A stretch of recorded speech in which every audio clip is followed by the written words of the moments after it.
আবারও একটা নতুন ভিডিও নিয়ে এলাম তোমাদের জন্য। আজকের ভিডিওতে কিন্তু আমি আপনাদেরকে দেখাবো যে জমির কীভাবে আপনারা মার্কেট ভ্যালু বের করবেন। আপনারা যখনই রেজিস্ট্রি করতে যান বিভিন্ন দালাল বা মোহরির কাছে, তখন কিন্তু আপনার জমির ভ্যালু বেশি বলে, কারণে কিন্তু আপনার অনেক টাকা চলে যায়। তো আজকে আপনারা নিজেরাই কিন্তু মোবাইলের মাধ্যমে কিভাবে আপনারা জমির মার্কেট ভ্যালু দেখবেন, সেটাই কিন্তু আজকের এই ভিডিওতে আমি আপনাদেরকে দেখাবো। তো চলুন তাহলে দেখা যাক, পুরো স্টেপ বাই স্টেপ ভিডিওটাকে দেখবেন। আর যদি আমার চ্যানেলটিকে এখন অবধি সাবস্ক্রাইব করেনি তো অবশ্যই চ্যানেলটিকে সাবস্ক্রাইব করে দেবেন। এর জন্য যে কোনো একটি ব্রাউজার ওপেন করবেন, ওপেন করার পর এখানে সার্চ করবেন WB রেজিস্ট্রেশন।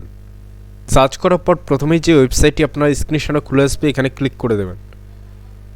ক্লিক করার পরে কিন্তু রাজ্য সরকারের যে ভূমি দপ্তরের অফিসিয়াল ওয়েবসাইট সেটা কিন্তু খুলে আপনার স্ক্রিনের সামনে চলে আসবে। তো স্ক্রল ডাউন করে নিচে চলে আসবেন। এখানে আসার পর কিন্তু বিভিন্ন অপশান দেখুন এখানে রয়েছে, এবং বিভিন্ন অপশানে কিন্তু বিভিন্ন কাজ রয়েছে। আপনার জমি সম্পর্কিত বিভিন্ন কাজ কিন্তু এখান থেকে আপনারা করতে পারবেন। তো যেহেতু আজকে আমি আপনাদেরকে দেখাবো যে জমির মার্কেট ভ্যালু কী রয়েছে সেটা দেখবেন কিভাবে, এর জন্য অবশ্যই ক্যালকুলেটর অপশানে ক্লিক করে দেবেন। ক্লিক করার পর কিন্তু এখানে দেখুন 4-5টি অপশান রয়েছে, এবং নেক্সট ভিডিওয় কিন্তু আমি আপনাদেরকে দেখাবো যে আপনার স্ট্যাম্প ডিউটি বা রেজিস্ট্রেশন ফি কত টাকা লাগবে।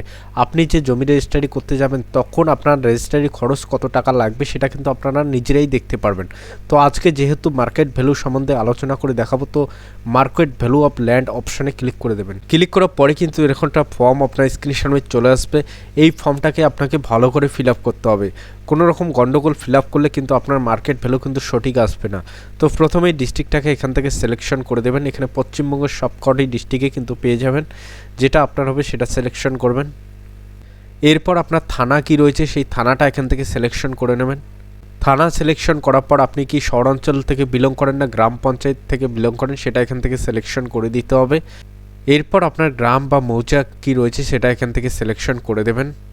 যখনই আপনি মৌজা সিলেকশন করবেন তারপরে কিন্তু এগুলো অটোমেটিকলি ফিল আপ হয়ে যাবে গ্রাম পঞ্চায়েত। তারপরে স্ক্রল ডাউন করে নিচে চলে আসবেন। স্ক্রল ডাউন করে নিচে আসার পর এখানে দেখুন to get honour details for property please inter LR plot এবং এলআর খতিয়ান নাম্বার। তো এখানে আপনাকে কিন্তু জমির বিবরণ দিতে হবে, এলআর খতিয়ান নাম্বার এবং এলআর দাগ নাম্বার কিন্তু দিতে হবে। তো প্রথমেই এখানে কিন্তু আপনাকে শ্রেণীটা সিলেকশন করতে হবে। আপনি এলআরে দেখবেন না আরসে দেখবেন, তো আমি এলআরে দেখব। জমির শ্রেণীটি সিলেকশন করার পরে এখানে এলআর দাগ নাম্বারটা আপনারা দিয়ে দেবেন। তারপর যদি বাটা দাগ থাকে তাহলে এখানে আপনারা দিয়ে দেবেন। এরপর আপনার এলআর খতিয়ান নাম্বার কি রয়েছে সেটা এখানে দিয়ে দেবেন। তারপর যদি আপনার বাটা খতিয়ান নাম্বার থাকে তাহলে এখানে দিয়ে দেবেন, আর না থাকলে কোনো কিছু দেওয়ার দরকার নেই। এরপর আপনার জমিটি কী পারপাসে ব্যবহার করেন সেটা কিন্তু এখানে আপনাকে দিতে হবে। এখানে বিভিন্ন শ্রেণী রয়েছে, সেই শ্রেণীগুলোর মধ্যে যেটা হবে সেটা আপনাকে সিলেকশন করে দিতে হবে। নেচার অফ ল্যান্ডে কিন্তু বিভিন্ন শ্রেণী রয়েছে, সেটা কিন্তু এখান থেকে আপনারা সিলেকশন করে দিতে পারেন। এখানে যেগুলো রেড মার্ক রয়েছে প্রত্যেকটি কিন্তু স্টেপ বাই স্টেপ আপনাকে ফিল আপ করতে হবে। এরপর এরিয়া অফ ল্যান্ড কি রয়েছে, একরে কত রয়েছে, ডেসিমিলে কত রয়েছে, বিঘা রয়েছে, কাঠা রয়েছে, শতক রয়েছে, যেটা আপনারা দিতে চান সেটাই এখানে দিয়ে দেবেন। যদি আপনি চান একরে দিতে তাই একরে দিতে পারেন, ডেসিমেলে দিলে ডেসিমেলে দিতে পারেন। তো আমি এখানে একরে দেব। এরপর আপনার জমির পাশে রাস্তা রয়েছে কিনা সেটা ইয়েস আর নো অপশান রয়েছে, যেটা হবে সেটা ক্লিক করে দেবেন।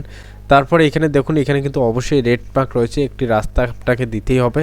তো আপনারা কিন্তু এখানে দিয়ে দেবেন 1 ফুট বা 2 ফুট একটা রাস্তা দিয়ে দেবেন। ম্যাক্সিমাম ধরে নেন 3 ফুট দিয়ে দিলেন। এখানে রাস্তা নেই বলে কিন্তু আমি 3 ফুট দিলাম, আপনার যত ফুট রাস্তা থাকবে সেটা দিয়ে দিবেন। এরপর এখানে দেখুন বার্গাদার রয়েছে, বার্গাদার পার্সেস ইয়েস কি না। তারপরে এখানে লিটিগেটেড প্রপার্টি ইয়েস কি না সেটা আপনারা করে দেবেন। এখানে কিন্তু অতটা ইম্পর্টেন্ট নেই। তারপর এখানে দেখুন আপনার যে রাস্তাটি রয়েছে, আপনার জমির কোন পাশে রাস্তাটি রয়েছে সেটা কিন্তু আপনাকে এখান থেকে ইয়েস করে সিলেকশনটা করে দিতে হবে। তো যে কোনো একটি পাশ দিয়ে দেবেন, নর্থ সাউথ যেটা যে পাশে থাকবে সেটা আপনারা দিয়ে দেবেন। তারপর এখানে ক্যাপচাটাকে ভালো করে ফিল আপ করবেন।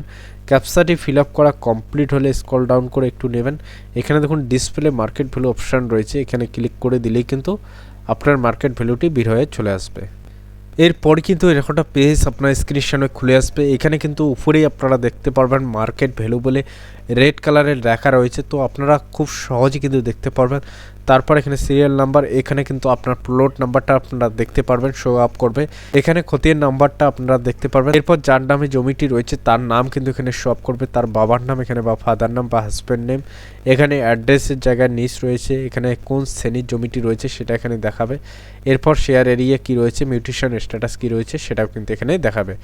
তো খুব সহজে কিন্তু আপনারা চাইলে জমির যে মার্কেট ভ্যালু সেটা কিন্তু আপনারা দেখতে পারবেন এবং দালাল বা মুহুরির যে এক্সট্রা টাকাটা আপনাদের কাছ থেকে নেয় সেটার থেকে কিন্তু আপনারা বেঁচে যাবেন। তো ভিডিওটি দেখে যদি আপনাদের কোনো রকম হেল্প হয়ে থাকে তো অবশ্যই কিন্তু আমার এই চ্যানেলটিকে একটি সাবস্ক্রাইব করে দিয়ে পাশে থাকবেন।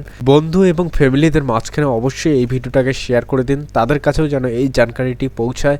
নেক্সট ভিডিওয় কিন্তু আমি আপনাদেরকে দেখাবো যে একটি রেজিস্ট্রি করতে গেলে কত টাকা আপনার রেজিস্ট্রি ফি আপনার প্রয়োজন পড়বে। বিস্তারিত কিন্তু জানকারি নেক্সট ভিডিওয়ে আমি আপনাদেরকে দেখব।